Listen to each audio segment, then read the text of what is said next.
His name, and I apologize for that, but he'll know who it is when he hears this on this video.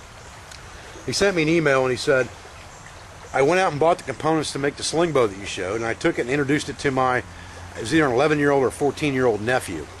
And he said him and his buddy weren't in the woods for 45 minutes and they came back with 2 rabbits. That is what it's all about right there, guys. A common kid, common person, bringing a youngster something that he can take into the woods, have a good time and occupy his mind, get him away from video games, and that's what it's all about. And at that point, I made up my mind that I was going to abandon everything that there was to do with patents and ideas and marketing. Forget that. I want this to be something that every 14-year-old kid in the United States can have and can afford, and that their parents can, go out and get for them. And that's what I want. And when big companies start marketing like that, prices get jacked up on things, and because of advertising, it's ridiculous. So what I'm going to do today is I'm going to show you the best modification I've come up with so far to the sling bow. That's very versatile. It's not very expensive to do, and I'm going to show you how to do it right now. Okay, guys. I hope the light's not reflecting too bad off of this tarp so that you can see this. What I've got is I've got a normal wrist rocket slingshot here. You can buy these at Walmart. It's a Marksman wrist rocket slingshot. I've got the black replacement bands on it, and I've cut those bands off about 2 inches from the way that they were purchased. And these bands are available at most sporting goods stores. I will have this slingshot and these bands on my website very soon. So we have a normal slingshot that we shoot normal ammo out of. Now, here's the components that you need to make this thing perfect for a survival or self-reliance type weapon. Alright, so the other components with the slingshot that I have is I have 2 regular strap ties. These are probably 8-inch strap ties. Doesn't really matter how long they are. They don't have to be very long. This is a whisker biscuit replacement for a compound bow. These are available at Walmart. They're $20. Now, that's a pretty big expense. But what this thing does for you is pretty amazing for that $20. All you have to do is take this whisker biscuit, and if you look at it, it's got a front and a back. This is the front and this is the back. And it's just a snap-in replacement right there. It's got a bracket. It's got 2 holes in it already, right here at the bottom.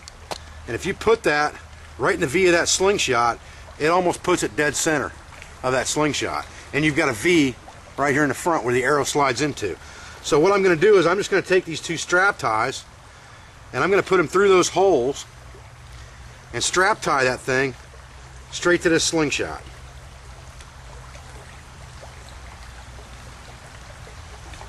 Trying to do this in front of the camera for you guys, so excuse me if I fumble around a little bit. So there's one. And put the other one through the same way, just like this. Kind of even it up in there, right in the center. Tighten it down as tight as I can get it, just like that. So now what I have is I have a whisker biscuit in my slingshot. Now the beauty of putting this on here with strap ties is we're going to cut these tails off here in just a second. But the beauty of this is now, watch this, guys. You can flip that right out of your way, and now you can shoot normal ammunition out of this slingshot, or you can flip it back up, and now you can shoot an arrow through here. Now the next issue that we talked about was, remember I said when you make these bands very strong, it's hard to pinch that arrow in there. Well, I've got the cure for that too, so hang on just a second. Okay guys, so now we've cut the tails off of these 2 bands, and our whisker biscuit is sitting right in the middle, and we can flip it down to shoot normal ammo, or flip it up to shoot arrows. Your arrow slides right into that whisker biscuit in the V, just like that, and drops right in there. Perfect rest, very smooth. There's no drag like there was on that piece of rubber if you hold it sideways. You can hold it any way you want to hold it, and you have no drag right there with that whisker biscuit in there. Alright? Now, let's talk about the rear end of this arrow. All I did with this arrow was, on the back end of it, I wanted something I could hang on to in the pocket. So I pulled the knock out of the back of this Walmart, $6 Walmart arrow. Alright? I pulled the knock out of the back of it, it just slides in. I put a golf tee in there. You can buy a bag of 100 for a couple bucks. And I epoxied it in the end of that arrow. So now I have a bulbous end. So now when I put that thing in the pocket of my slingshot, instead of just having that arrow and nothing really to hang on to because it's tapered on the nock, now I have a bulb in there that I can grab onto and get a good hold on it with my fingers, pulling it out. And it slides right through that whisker biscuit just perfect. Now the other thing about this whisker biscuit is, you see how I just pulled through there? That's how it pulls through when you shoot it. For those of you who aren't familiar with a whisker biscuit, it's just a bunch of hairs, and it puts that very little resistance when the arrow goes through it. It's just a bunch of hairs in there. Now, so what we have now is, we have a $6 arrow with a golf tee in the back of it. We have a, $8 slingshot, probably $10 maybe at the most, depending on where you buy it, and a $20 whisker biscuit. This is the most expensive part, is this whisker biscuit, but well worth the expense because, like I said, you can flip it right out of your way, flip it back up, shoot right through it with an arrow. And the beauty of this thing is, you've got a V in here where that arrow goes through, and if you hold that slingshot sideways when you're shooting it like I do, almost like a bow, when you pull that, you can actually use that V just like a rifle sight. Look straight down that V at the end of your arrow when you pull it. I'm going to show you what that looks like here, but it makes a perfect sight. Okay, so I've got my wrist rocking around my hand here, and all I have to do is just drop this arrow right into that whisker biscuit, right in that V. It just falls right in there. You don't have to feed it through anything this way. You just drop it right in there, it falls in. That's the beauty of it. Then you grab that bulbous end of your arrow where you've got that golf tee in there now. If you hold it sideways now, you can grab right onto that bulbous end and use that thing to aim it with. And you can look right through that V in that whisker biscuit at the end of your arrow, just like a rifle sight. And it is perfect, guys. I mean, it works beautifully. I haven't showed this on film or shot a bunch of targets with it, but I'm telling you right now, I've shot targets with it off film, and it is deadly accurate. It is more accurate even than it was when I shot it on film with just the ring in it. It's more accurate than that. You can stack arrows in there all day long at 10 yards with this thing. So now, the other thing that I've done with this, the other mod I've done with these arrows is, I've got one arrow here that's got a target point on it. I have another arrow that has a 100 grain dum-dum point on it, or a bunny buster they're called, and it just screws into the front of the arrow, and all it is a hard piece of rubber with some knobs on the front of it, and these are used for shooting small game. So you screw that in there. Now I've got two arrows that I carry with me. Both of them have the golf tee glued into them. They're both carbon arrows. You're not going to break them. One of them has a field tip on it. One of them has a dum-dum arrow on it. If I wanted to carry three, I could put one with a broadhead on it. Now what I've done with my backpack with my modular system here, and I've got my Pathfinder dart in there as well, but all I did was I took this frame and I glued, or I shouldn't say glued, I'm sorry.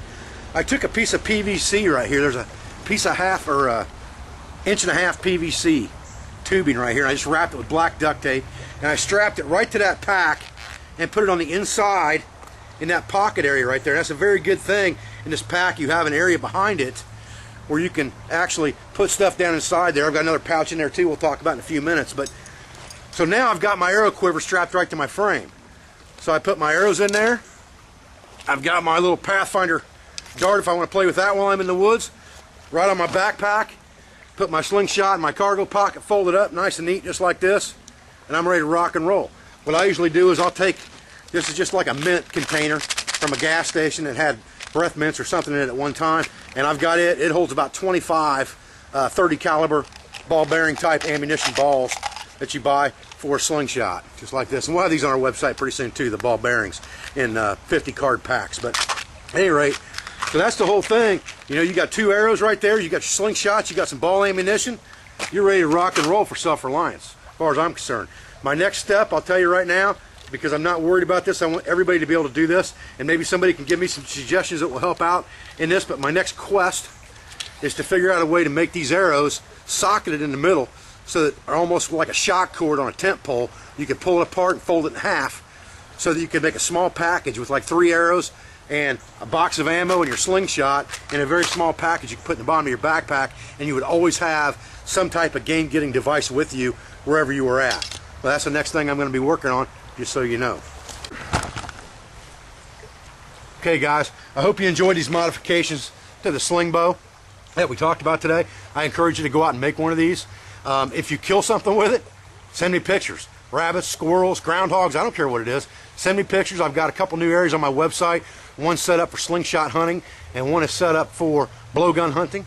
And I want to post pictures from, my viewers that have killed things with these devices to show everyone that it can be done with these small devices and that there is things out there you can sustain yourself with besides firearms, because these are very, very good weapons to take with you into the woods for a survival or a self-reliant situation, and you can get a lot of game with them, and you don't have the loud noises of a rifle or the bulk of carrying a rifle and a bunch of ammunition.